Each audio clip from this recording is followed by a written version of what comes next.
dear students, today we are going to discuss the very important topic of the chapter Coordination Chemistry. The topic is VBT. It is valence bond theory. This is very important topic for your board examination. According to this theory, the metal atom or ion under the influence of the ligands, you all know that in the coordination sphere there is a central metal atom or ion which gets surrounded by some species, and these species are known as ligands.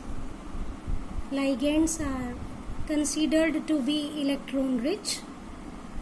For example, these are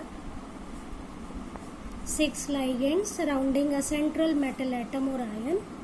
So according to this VBT or valence bond theory, the metal atom or ion under the influence of these ligands can use its s, p or d orbitals for hybridization. This is the main point. For hybridization, just to yield a set of equivalent orbitals of definite geometry. I repeat, whenever a central metal atom or ion is surrounded by the ligands, under the influence of these ligands, this central metal atom using its s, p or d orbitals for hybridization, resulting in the formation of equivalent orbitals of definite geometry. Here, if the hybridization is sp3, then the resulting geometry will be tetrahedral. If it is dsp2, it is square planar. sp3d trigonal bipyramidal, sp3d2 octahedral, or it is d2sp3, again it is octahedral. I am giving you certain examples by which it will be clear that what is the difference between sp3d2 and d2sp3. Now, to explain this theory in detail, first of all, I want to mention here that the central metal atom, when it is using its s, p or d orbitals, these s and p orbitals are of outermost shell, that is, it is ns and np orbitals always. ns orbital, np orbital. N means outermost shell or valence shell. D orbitals, it may be of outermost shell, it may be of penultimate shell. So D, it may be ND or it may be N minus 1D. So this is very important point. Now we are taking the case of CONH3 whole 6 and the overall charge is 3 positive. This is the question, and you have to find out whether it is inner orbit. In this, the inner orbital complex will be there or outer orbital complex will be there, or the question may be asked that it is low spin complex or it is high spin complex, it is paramagnetic or it is diamagnetic. So all things will be clear now. Just listen carefully. We all know that the atomic number of cobalt is 27. The configuration is 1s2, 2s2, 2p6, 3s2, 3p6. Now, after 3p, we have to fill 4s. After 3p, fill 4s up to 4s2. Total electron becomes 20. And here the atomic number is 27. So, 3d7.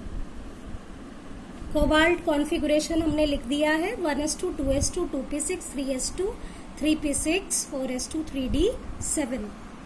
In this complex ion, the oxidation state of cobalt, let us find out the oxidation state of cobalt. Let it be X, NH3 ये 0 है, तो we can write it like this, X plus 0 equals to plus 3. This is the overall charge. So cobalt is in this plus 3 state. Cobalt का configuration is this. So we can write now the configuration of CO3 plus. We have to remove 3 electrons, 2 from 4s and 1 from 3d. So it becomes from 1s to ये हो गया. I am writing here only the configuration from this penultimate shell. 3s2, 3p6, 3d6 now, and 4s0, because we have removed 2 electrons from here and 1 electron from here. I can show it like this. 3d, this is 3d. You all know it has 5 orbitals. So 1, 2, 3, 4, 5, 6. 6 electrons in 3d, and here we have 4s. We can show 4p also. These are empty orbitals. Now, in this case, see the question again. There are 6 ligands. One ligand always provide a pair. One ligand provide a pair to the central metal atom. So, the total ligands are 6. So, 6 pairs are there. For that, now one thing more I want to mention here, how to find out whether this ligand is strong or weak. But generally in the ligand, if the donor atom is halogen or oxygen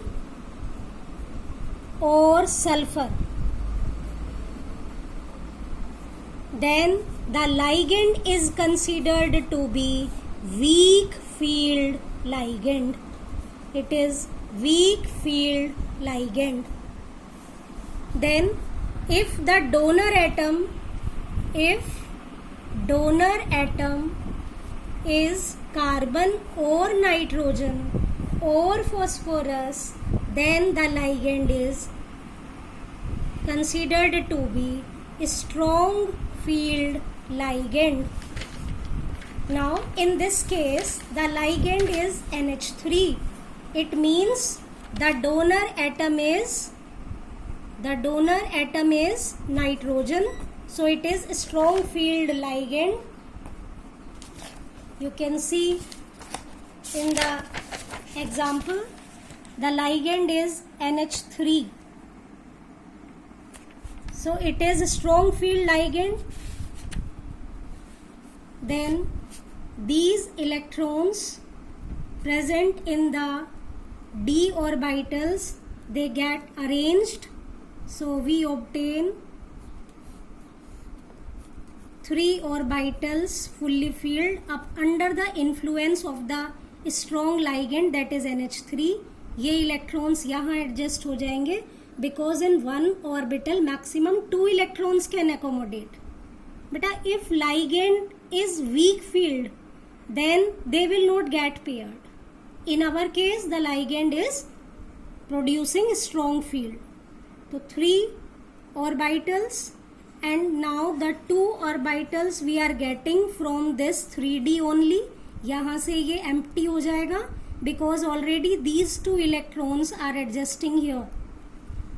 These are 2 3d orbitals, one is 4s orbital. तो 1 2 3 total 6 orbitals की requirement है because the total ligands are 6. तो 3 of 4p. These orbitals undergoes hybridization. So in the beginning I mentioned that ns np and the d orbital it may be n nd or n minus 1d. So here the d orbital is of penultimate shell. So the hybridization becomes d2sp3.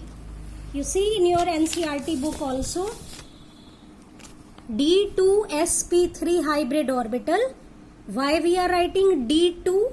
Because the d, this is inner, this d orbital is of penultimate shell. If this d orbital is of outermost shell, then it becomes sp3d2. This is the difference. If we write d2sp3, so d means of inner penultimate shell. If we write sp3d2, it means the d is of outermost shell.